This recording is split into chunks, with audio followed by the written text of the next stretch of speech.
Souvent, l'accessibilité, ça se résume à l'accessibilité pour les personnes à mobilité réduite. Or, l'accessibilité, c'est aussi l'accessibilité pour les personnes qui présentent un handicap mental, c'est-à-dire qu'ils ne savent pas lire. Donc, il faut qu'il y ait des pictogrammes, il faut que l'information soit claire, il faut qu'on travaille ensemble pour que les personnes handicapées mentales qui ont des difficultés de lecture et de repérage spatial puissent, comme tout un chacun, comme vous et moi, pouvoir faire leurs courses et aller où ils souhaitent dans les centres commerciaux de la région.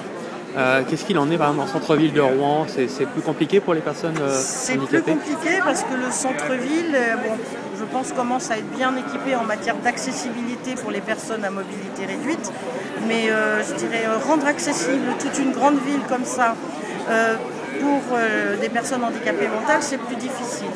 En revanche, ce qu'on travaille avec la ville de Rouen et d'autres villes alentours, mais avec la ville de Rouen, on fait des formations, on est contacté au niveau des Papillons Blancs et de l'URAPI, l'Union régionale des associations de parents de personnes handicapées mentales et de leurs amis, pour former les personnes de la mairie à l'accueil des personnes handicapées mentales.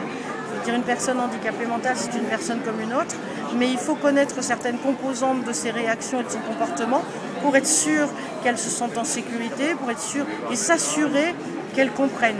Un exemple tout bête, il faut parler lentement, mais pas trop lentement non plus pour ne pas la prendre pour une enfant, employer des mots simples qu'on comprendrait tous et qu'elle peut comprendre, de façon à ce qu'elle puisse aussi, par exemple, faire ses papiers à la mairie, etc.